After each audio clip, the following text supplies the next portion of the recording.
Just starting to get the kind of snow that Wells sometimes often gets in the winter. Big, big flakes.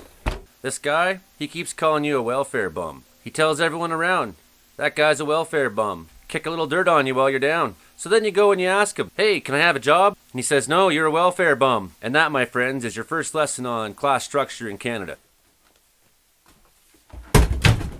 Well, it's nice that he's trying so hard. Too bad he'll never be good enough.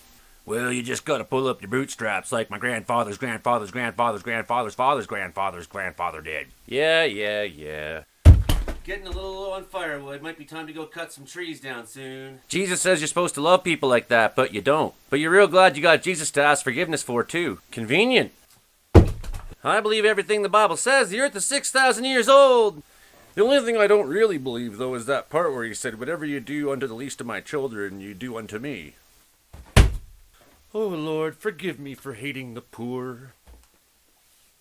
You know what we really need is less social programs. The church's mission is to reach the poor. And the poor can be reached when they come to our Sunday morning service at 10 a.m.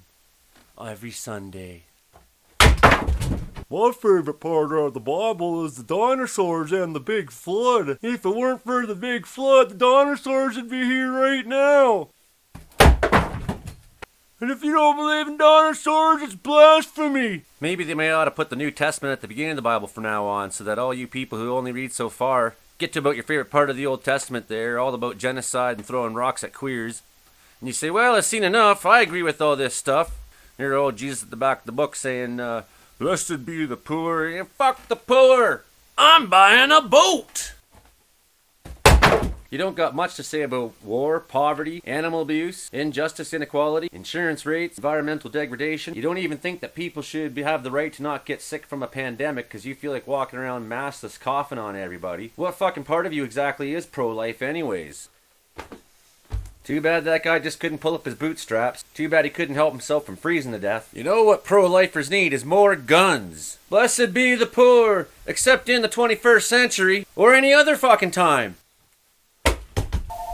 If the phone's ringing and I'm not expecting it to be anybody, I don't feel much like talking to telemarketers or robots or nothing like that. Most of my experience has been when the phone's ringing, half the time it's bad, most of the time it's really bad.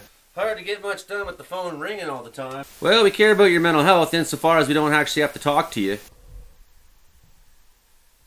Finding yourself increasingly isolated? Maybe you should try doubling down. Man, oh man, is it snowing out. And what's with people thinking they can bother you in your home anyways? Telemarketers ringing your house all day, Jehovah's Witnesses showing up at your door. If Jehovah's Witnesses show up at your door, answer the door naked. If they run away, then that's not the kind of religion you're looking for. Only 244,000 get into heaven? I mean... Yeah, what is it? We want to convince you to have a life without sex and dress like a dweeb. No, thank you. Maybe I ought to go knock on their door and say, hey, have you ever heard of atheism? Why are you on my step? You got a home to go to. I guess when this pandemic's all over and said and done with, you'll just be happy to have anyone knock on your door. It'll been so long since you've seen a human being, much less one that actually wanted to talk to you. Don't let your neighbor freeze, that's the Canadian way.